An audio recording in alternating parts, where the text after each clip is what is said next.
안녕하십니까, 문틀란TV입니다. 5일 아침 한 일간지가 공개한 문재인 측근 13인의 공소장에 새롭고도 충격적인 사실이 두 가지가 담겼습니다.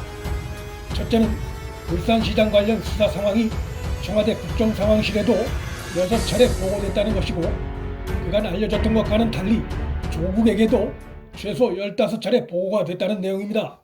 이러한 내용들은 모두 이번에 공소장이 공개됨으로써 처음으로 밝혀진 것들입니다. 국정상황실은 국정 관련 발생 현안을 대통령에게 신속하게 직보하는 임무를 맡고 있는 부서입니다.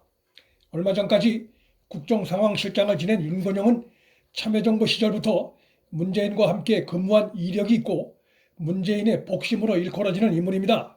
이번에 공개된 공소장에 의하면 울산시장 관련 수사 내용이 울산경찰청을 통해 국정상황실에도 6차례나 보고된 것으로 나타났습니다. 이것은 이번에 공소장이 공개됨으로써 처음으로 드러난 사실이며 사안이 대통령 문재인과 보다 가깝게 다가간다는 점에서 매우 충격적인 내용이기도 합니다. 국정상황실에 보고를 한다는 것은 윤건영에게 하는 것이 아니라 당연히 대통령 문재인에게 하는 것입니다. 즉 보고하는 측은 대통령에게 보고하기 위해 보고서를 전달하는 것이고, 만일 윤건영이 보고받은 내용을 대통령에게 보고하지 않았다면 그건 직무유기가 될 수 있습니다.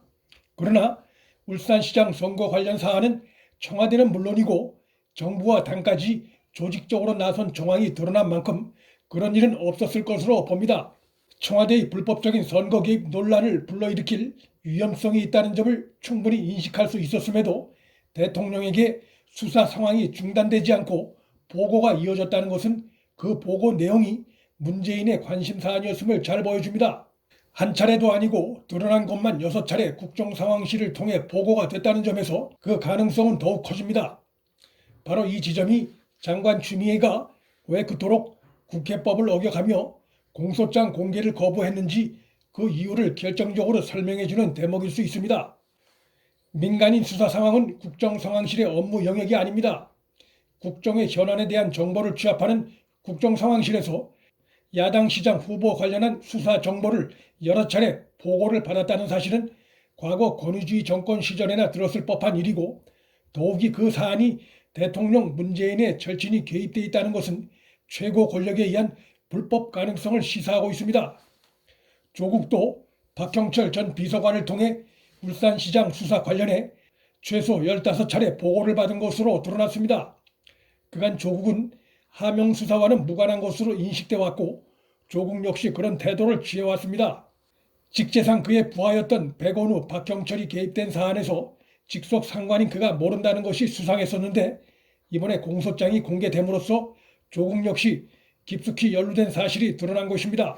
그런데 조국 역시 박형철로부터 보고받은 수사 상황을 대통령 문재인에게 직보했거나 혹은 그의 청와대 내의 위상을 감안할 때 대통령과 임종석 당시 비서실장에게 동시에 보고했을 가능성이 있습니다. 결국 문재인은 조국과 임종석 그리고 국정상황실 등 다양한 보고 채널을 통해서 울산시장 수사 상황을 상세하게 보고받고 있었던 정황이 드러났습니다. 이로써 조국 등을 통한 15차례 보고, 국정상황실을 통한 6차례 보고 등 울산경찰청으로부터 모두 21차례나 보고가 있었던 정황이 드러났기 때문에 대통령 문재인이 사실을 몰랐다거나 보고만 받았을 뿐 지시는 없었다는 변명은 통하기가 어렵게 됐습니다. 그런 변명이 통하려면 첫 보고가 올라왔을 때 선거 개입 오해를 살 수 있는 보고라는 것을 충분히 알 수 있었던 만큼 더 이상 보고를 받지 말라거나 보고하지 말라고 지시했어야 올바른 태도입니다. 그런데 계속해서 울산경찰청으로부터 청와대로 보고가 올라갔고, 심지어 국정상황실을 통해서 대통령에게도 여러 차례 직보가 올라간 정황을 보면 수사 진행 상황 보고에 문재인이 큰 관심을 보였다는 유력한 정황 증거가 될 수 있습니다. 대통령 지위에 있는 자가 청와대 참모들의 불법성이 농후한 보고를 묵인했다면 그건 단순한 묵인이 아니라 사실상 지시가 있었다고 해석하는 게 맞습니다. 이로써 대통령 문재인이 왜 그토록 검찰 개편에 열을 올렸고 결과적으로 권력비리 수사를 뭉갤 것으로 의심받고 있는 공수처 탄생에 열을 올렸으며, 또 검찰 내 청와대 비리 수사팀 지휘부에 대해 수사 방해를 의심받으면서 비상식적인 인사 교체를 강행했는지 그 이유가 보다 분명해졌습니다. 문정권 권력비리 수사는 두 달여 앞으로 다가온 총선으로 인해 구분응선 앞에서 아슬아슬하게 멈춰선 상태입니다. 그런 만큼 권력 핵심 비리를 수사하는 검찰과 정권 간의 긴장이 일촉즉발인 상황입니다.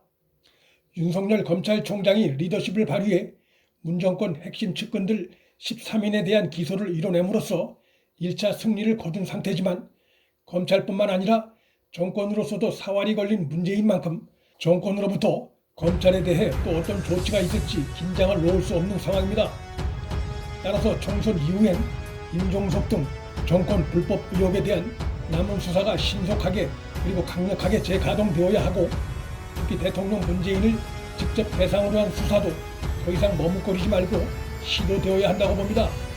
상대가 교활한 권력일 경우는 더욱 그렇습니다. 문틀란TV 여기서 마칩니다. 구독과 좋아요, 방송 공유는 방송 제작에 큰 힘이 됩니다. 시청해주셔서 감사합니다.